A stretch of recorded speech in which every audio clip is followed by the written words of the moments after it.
You're watching Test Match Watch. Sri Lanka 169 all out, and in reply, West Indies after 13 overs, 13 without loss. I say welcome to Wayne Holder, Ayana Holder, and our special guest, Jason King. Day one of the two test series between West Indies and Sri Lanka completed, and no doubt, the West Indies having the better of the day. Well, that is without doubt. Let me say a special welcome to the King, King by name and King by nature. Jason, welcome. Nice to have you on again. But yes, my first thought though, Philip, is that the therapist that you were looking to employ to look after my mental well-being may have to be looking for a job, no? Because, as a matter of fact, may have even more work on their hands, because I am not the only crazy one. As far as the selection is concerned, if you remember, I had suggested that I would go with that balance of the 5 bowlers, and that Darren Bravo was not going to play in my 11 today. And it was suggested that then I may need some therapeutic treatment from someone with a mental illness background. But no, it would have to be the management team of the West Indies side joining me at the clinic whenever that date arrives. I cannot imagine who would be so crazy to suggest that you would need some sort of treatment for that suggestion, because that person would probably need a treatment themselves. Jason King, let's get to you quickly before we're totally embarrassing me. Good day to you, Philip, Wayne, Ayana. Great to be back on the program. A good day for the West Indies. A selection that I would have predicted among some of my cricket-loving colleagues. I unfortunately did not see any room for Jamel Warrican in the scenario here. And I felt that we did need that extra bowler. And with Jason Holder coming back into the side, Kemar Roach and Gabriel needing to pretty much open the bowling, because Gabriel may have an impact in the second innings. This is test cricket. This is not one innings cricket. So you generally need to get 20 wickets in order to win a test match. And bowlers are a team. So everybody doesn't have to perform in the first innings or in the second innings or both. They each have their role. So the team selection, I think it's a decent balance. What I think the batsmen especially have to do is clear their hand. And the 13 without loss at the close of play today showed that the captain and Campbell understand that the key for close of play today was not to lose any wickets. Now, I think there were opportunities for them to score a few more runs, but they were fortunate enough and solid enough that we've gone into close of play without the loss of any wickets. Ayana, I get the impression that the selectors or team management may have been listening to Wayne more than even Wayne imagined, because you remember that he questioned the whole idea of a specialist position called number 3. And that seemed to have been the focus during what I would call the distraction surrounding the choice of Bravo, who was left out, which fits right into Wayne's whole idea that there's really no need for specialist number 3. Ayana? Well, I made the prediction that I made in the preview show based on the history of West Indies cricket. We tend to go with the extra batsman. I would have exhausted that argument shows ago, where I continue to say that Jason Holder needs to bat at number 7.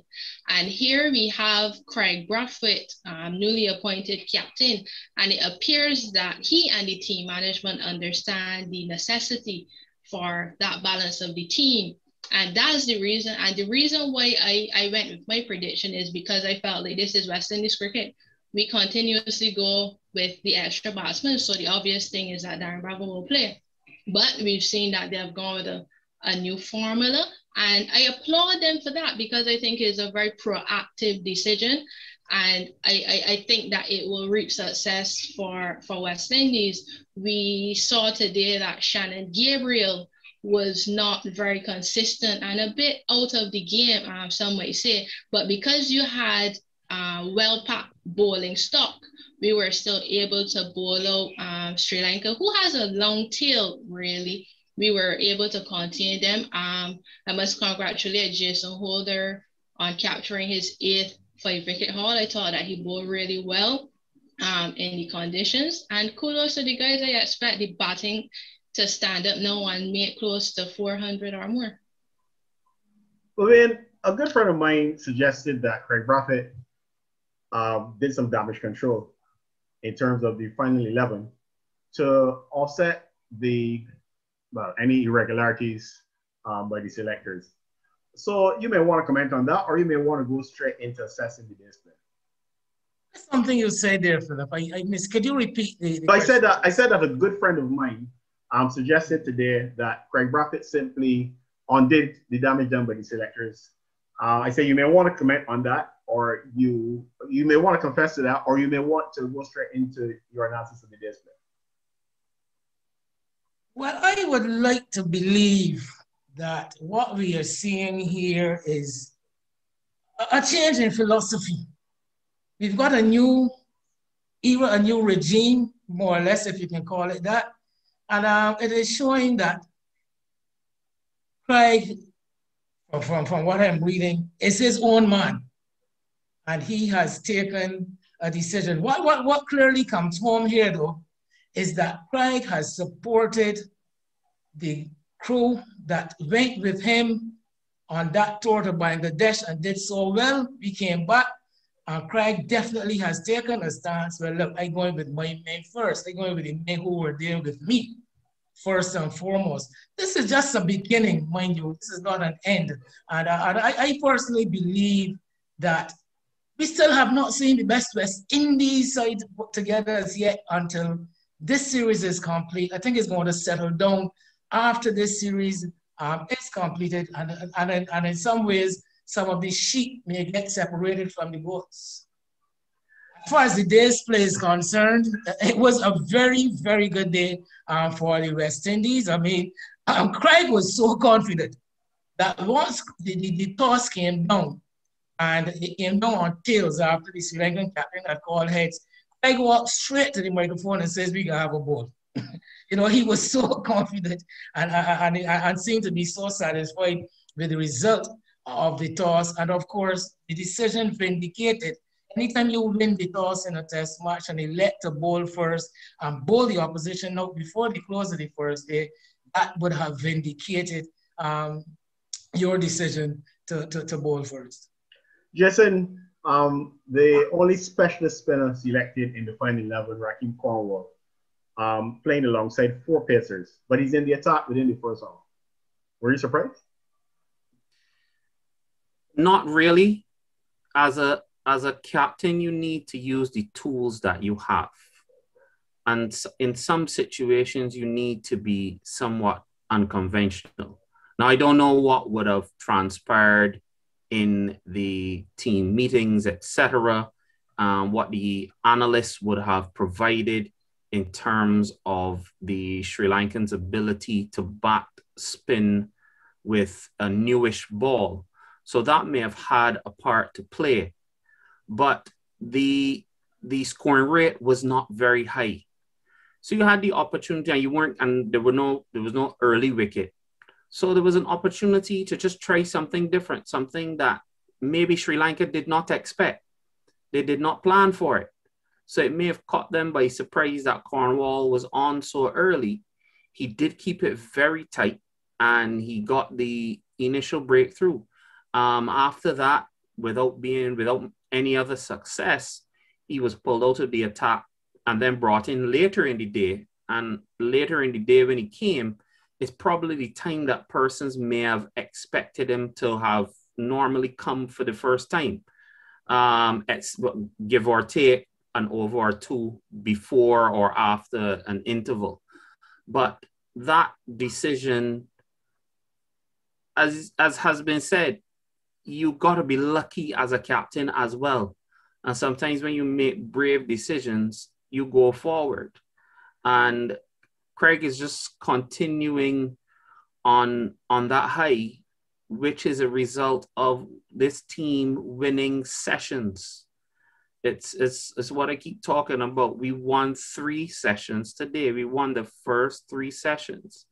Getting 3 wickets in that first session, 3 wickets in a session of first session of a test match is an excellent start in any test cricket. And then to get another 2 while the scoring rate wasn't high. So the first session, 27 overs, 26.1 overs bowled to be 54 for 3. We were in the ascendancy, 129 for 5 at T, still in the ascendancy. So as much, you didn't get the same amount of wickets in the second session as you did in the first, but still very much in the ascendancy. So then by the time the Dick Weller, the Romani partnership was broken, it was a matter of just going in for the kill and finishing them off. And the one thing I like about what Craig did today is he rotated the bowlers. So yes, we have bowlers that can bowl long spells, including Jason. And at one point, out of the 5 bowlers, Jason had bowled the least amount of overs. But then he came back and just went right through and finished it off. So the rotation of the bowlers today was quite exceptional. The Sri Lankans had no opportunity to really get accustomed to any of the members of the bowling attack. You know, Philip, I would have to want to follow up on that question, though. Yes, I was surprised when I saw Cornwall bowling the 7th over. But I thought it was a very well thought out tactic in that the pitch itself had a bit of tackiness about it. You remember he talked about the moisture. The pitch had a bit of tackiness about it. And Cornwall, being the finger spinner that he is, would have been able to get that ball to grip, which we saw. The ball gripped, it turned, and it bounced. So I said it was a very well thought out a move to bring Cornwall in early and extract any assistance that he might have been able to get. And the wicket that he got, I mean, that wicket came about as a result of the extra bounce that came out of that wicket because of the moisture, because of the tackiness. So yes, it was a good move, but it was a surprising move. Something that I would have discussed with Ayana earlier in the day when I told her that once Cornwall got that wicket, I was going to pull him out of the attack, give probably another over or 2, and pull him out of the attack and bring my seamers back. That is the only difference that I would have come up with outside of what Craig did. A bit of help too from the Sri Lankans in that first session. Not often that you would see a batsman run out in the first session of a test match. Yeah, I think that was, I don't know if to say the Sri Lankans were at fault there, but I think that it was great work by Craig in the field to get the direct hit, because there is a chance that batsmen might take a chance with, and sometimes the fielder will have a shy at the stumps. But when you're lucky, that word luck, when you're lucky, you hit the target and you get that wicket. Ayana might be a bit too young, Philip. There used to be a movie called a James Bond movie with a man called Goldfinger. They said that everything he touched turned to gold. Like Brathwaite could very well get that nickname now. Oh no, don't do that to him. Let me just.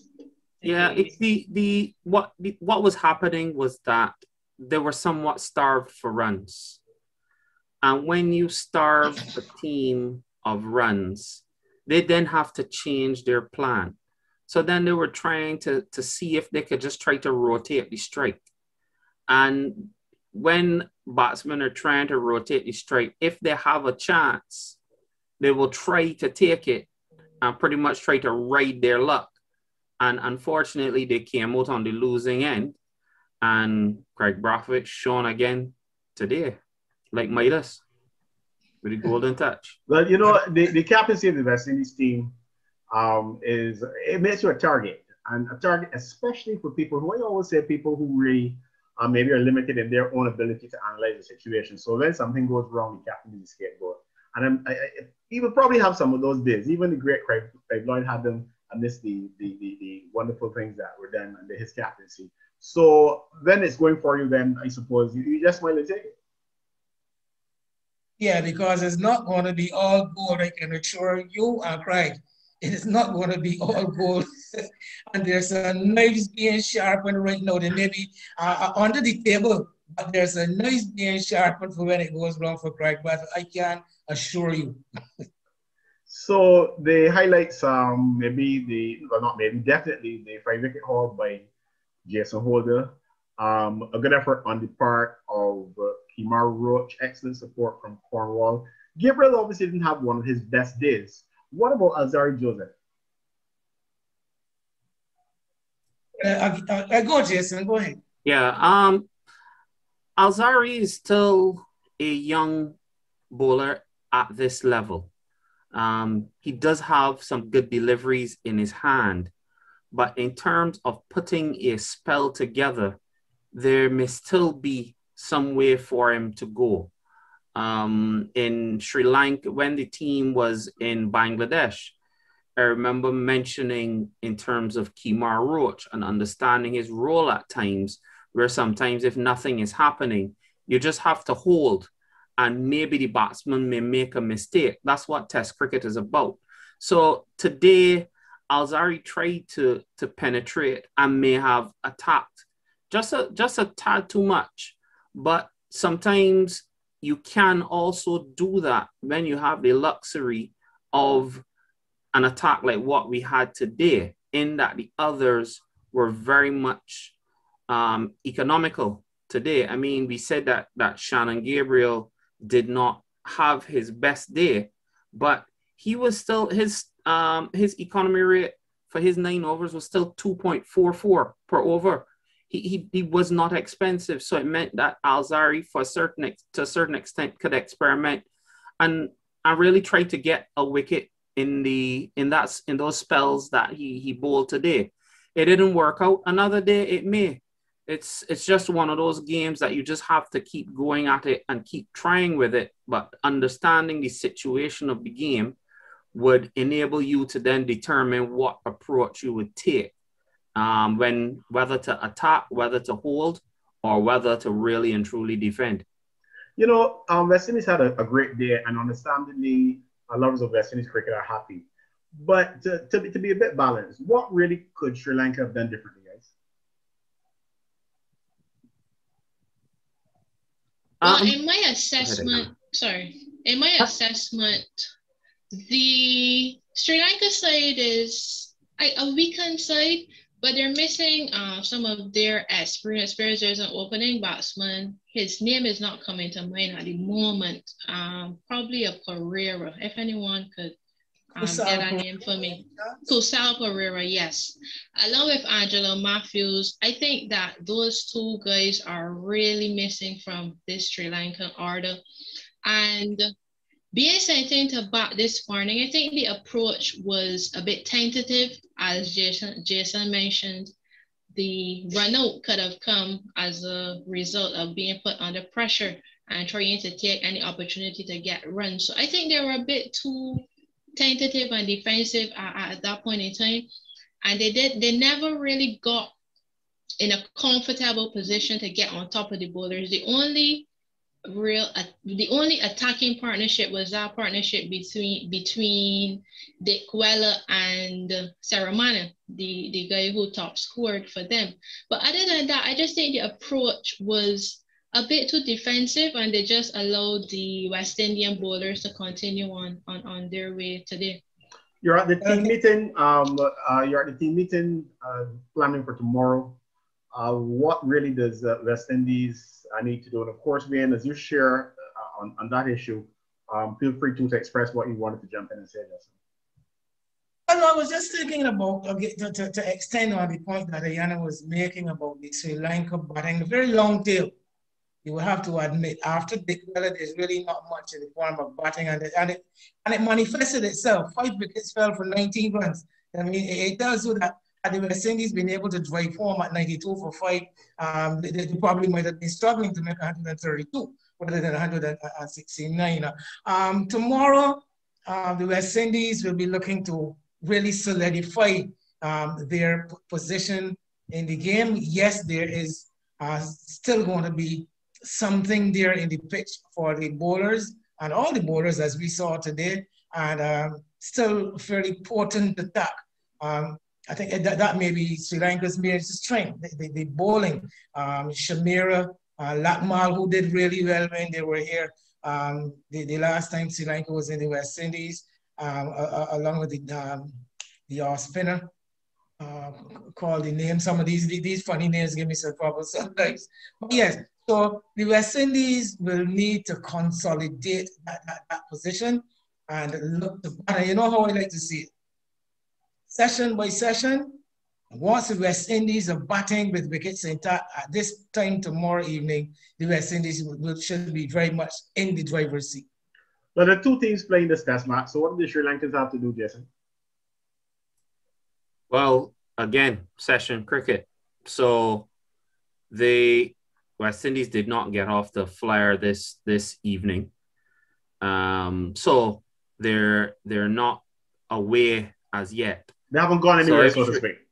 Exactly. So the fact that Sri Lanka got bowled out for 169, this is test cricket, and West Indies could get bowled out for that or less. It is possible.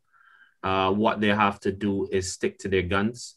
They did get a little bit of a sighter of a couple of the batsmen in the two-day game. They've seen some of the batsmen as well in the other versions of the game, being the T20 and the ODI series. So it means they have something to work with.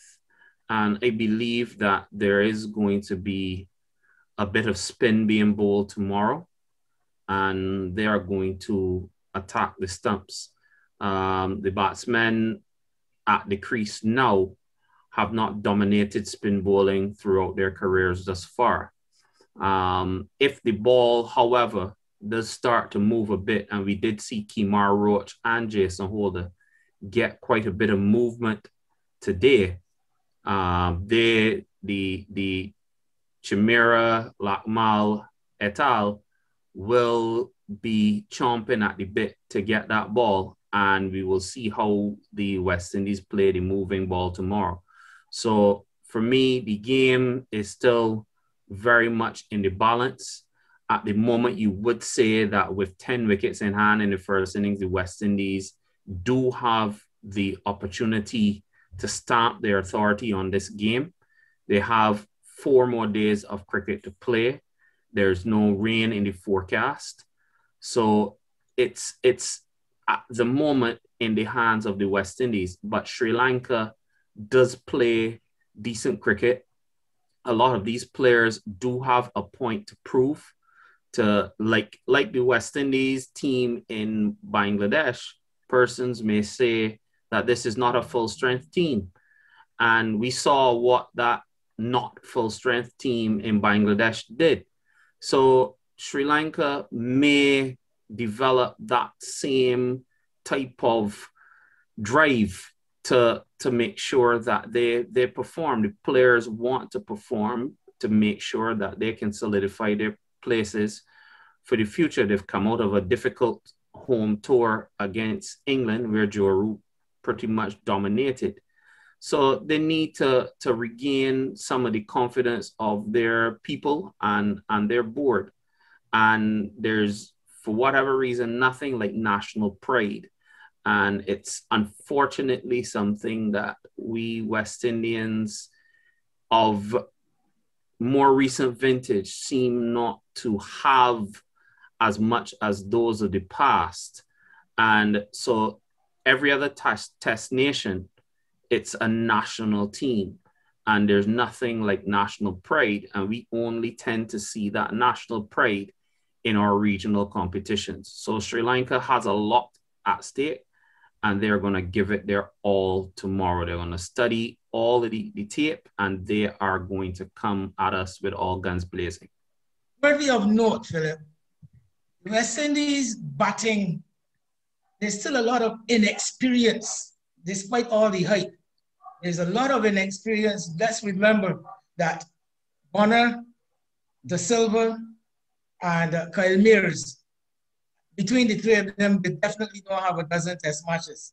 I don't even know if they reach double figures. So they are very much under the microscope, coming home for the first time, and still looking to establish themselves at the test level. John Campbell, there has been for quite a long time a cloud over him. Craig Brathwaite, we get the feeling that Craig is going to fight all the way. He did show some signs of form in Bangladesh, form that had eluded him for the last couple of years. So the West Indies batting still not a done deal, and I think that is going to come in for some is going to be asked some serious questions in this test match and in the next. Ayana, since Wayne's promotion, following the endorsement of his batting by Roddy Eswick, last place is left to you. Thanks, Philip. I was going to touch on the inexperience of the West Indies batsmen, as Wayne just did. And I think that they just need to settle themselves. You know, it's a new test match. We won the series in Bangladesh, but this is a new test match, a new innings. They just need to start all over again. The person I'm looking forward to seeing the most is Jason Holder, because I personally feel like Jason Holder he has a double century in Test cricket. We know how good Jason can bat, but I don't think we see it often enough. So he's the guy that I will have my eyes on in this Test series. But I do hope that all the guys go well. I would like to see Craig get a century, even John Campbell to get close or get one as well. You know, we need the guys to put in those performances. And I think that playing at home for the first time in almost 2 years, we might be in for a surprise, whatever that may be. Well, we had our say. Let's find out what the former West Indies captain, Jason Holder, who took 5 wickets on day one, let's find out what he had to say. Good day, Jace. Firstly, congratulations on your performance today. Thank you. What are your thoughts on the general bowling performance by the West Indies? Yeah, it was a really good day's play for us. I thought our bowlers, got the job done.